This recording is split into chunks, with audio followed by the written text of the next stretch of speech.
What I'd do if I had to restart my healing health journey all over again, knowing what I know today. And it was wild to think about it because I had to go back to the person I once was, which I'm going to share with you here in a few moments. But the thing that I would do, if we take it for granted, we don't even realize it's a pinnacle point to our healing because it's there. We don't appreciate it as much as we can. But I kind of want to give you the backstory of where it all began so you could understand if you're on a path, you're on a journey, and you're not sure where to begin, you think that you've gone through too much to where you cannot heal. We all have our stories. We all have our experiences that have led us to become the person we are today. But how can we move forward? And this is what I want to dive into. So in 2019 is when I looked into the mirror. I looked at a reflection of the person that I saw and didn't like what I saw. I'm talking about tears started coming out. I'm questioning on the inside, what's happening? The last time I cried was when my grandmother died, and it was years before then. I was in a space to where it was completely negative. I was stressed. I was overweight. I was having chest pains every so often. I feel a sharp pain. I had to stop and breathe. I'm like, what's happening? What's going on? Contemplation of suicide, eating horribly,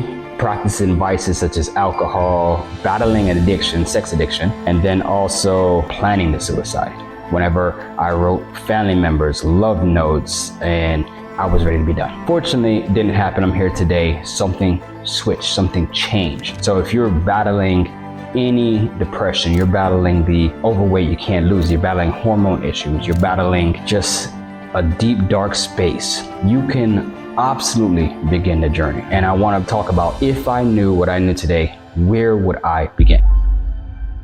So once again, I talk about we take it for granted. We absolutely take it for granted. What I want to make sure is that we don't take this for granted. Where would I begin is the breath work. I would find a breath meditation. So if a doctor gave me a diagnosis of terminal illness, if I knew I was battling depression, if a doctor gave me something to relax, to calm down, to not be so much into my head or out of my head, I would go into finding a breath work practice, because the breath work, we take it for granted. We don't understand what it causes. So at the start of our day, we have something called cortisol spikes. This is our fear and stress hormone. And one thing I learned is when we're in fear and stress, it's harder to heal. When we're in fear and stress, we might rush, we might be anxious, we might cause more problems in our lives, because when we're rushing, we don't realize that we cause more problems in our life rather than receiving any solution to what our problems are.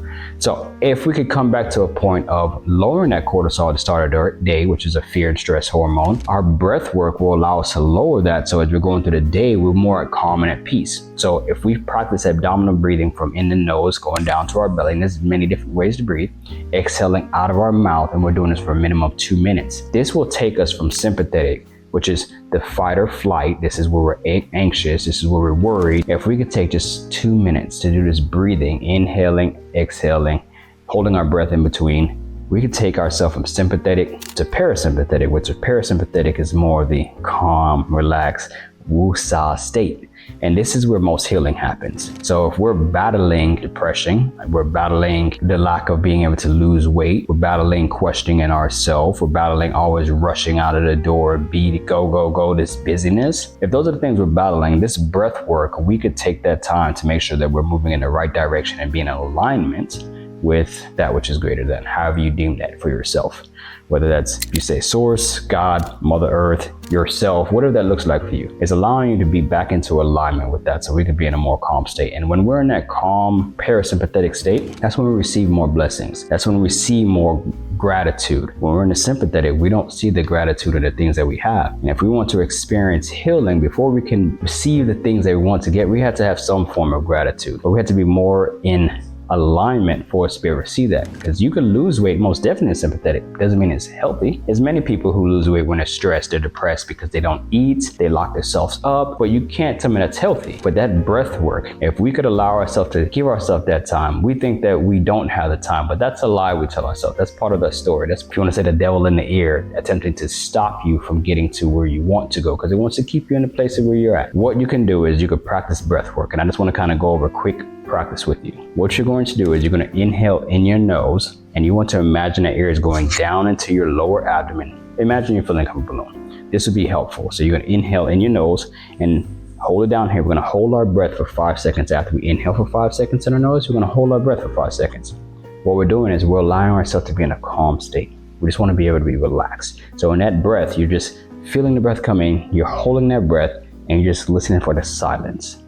And then you're gonna exhale out of your mouth for 7 seconds. So we're doing 5, 5, 7. You're gonna exhale out of your mouth for 7 seconds. This here, 2 minutes, start of your day will be tremendous. The more you can do it throughout your day, eventually you're just gonna start breathing like, and wondering why you're doing these deep breaths. People might look at you, don't even bother, don't worry about that. We'll talk about it another time of not allowing people's opinions to affect you. We want to make sure that you are taking the right steps on your healing health journey, because this is the beginning. This might be the beginning for you. You might have already done some of this work, but the fact that you're here, you're watching this, it shows that you want something, you're looking for a calling. And this is where we begin allowing yourself to get to a space of healing, because once we go to this space of healing, we set up the environment, we set up ourselves. This is where success comes. This is where you are actually living life and not existing. Comment down below if you already began your healing journey. Where did you begin? What would you do? And if you have not started your healing journey, let me know in the comments whether or not this was helpful and where you are on your journey.